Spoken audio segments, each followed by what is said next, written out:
আসসালামু আলাইকুম, সবাইকে শুভেচ্ছা। আসলে বর্তমানে খেলাধুলার কোনো পরিবেশও নেই। ফটিকছড়িতে আমি একটা ব্যতিক্রমধর্মী একটা উদ্যোগ দেখলাম। ফটিকছড়িতে উৎসব স্পোর্টস জোন উদ্বোধন উপলক্ষে আগামীকাল উদ্বোধন হবে 16ই ডিসেম্বর বিজয় দিবস উপলক্ষে। এটা আসলে সবার জন্য, বিশেষ করে ছেলেপেলেদের জন্য আনন্দের জন্য, এবং তাদের খেলাধুলার কোনো পরিবেশ আজকাল নাই। আগে যেভাবে ছেলেরা খেলতো এখন আর খেলে না, সবাই মোবাইল বন্দি হয়ে গেছে। এর থেকে বাহির করার একটা উদ্যোগ, যেটা সবাই খেলাধুলা করবে, দিনে হোক রাত্রে হোক, এটা সবার শারীরিক এবং মানসিক সবার জন্য সবাই উপকারে আসবে। আমি এই উৎসব স্পোর্টস জোনের সাফল্য কামনা করছি। ধন্যবাদ সবাইকে। আসসালামু আলাইকুম।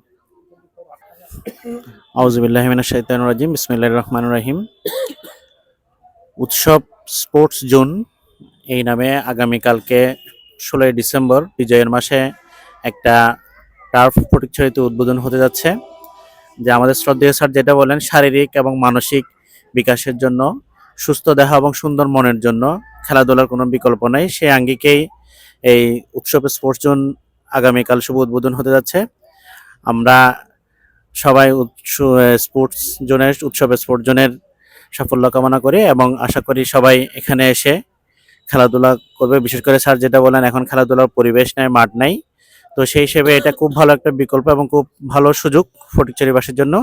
আশা করি এখানে সবাই এসে খেলাধুলা করবেন এবং নিজেদেরকে সুস্থ রাখবেন, সুন্দর রাখবেন। সবাইকে ধন্যবাদ। আসসালামু আলাইকুম। আউযুবিল্লাহি মিনাশ শাইতানির রাজিম। বিসমিল্লাহির রহমানির রহিম।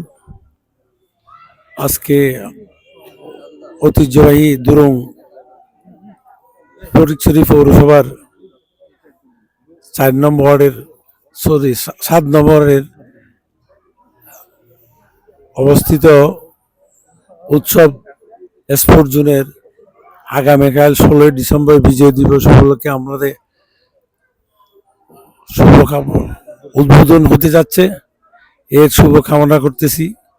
আমাদের শ্রদ্ধেয় ডাক্তার মর্তুজা সাহেব এবং শ্রদ্ধেয় ডাক্তার রাসেল সাহেব দুজনেই বক্তব্য রাখছেন। আমি ওনাদের সাথে একমত।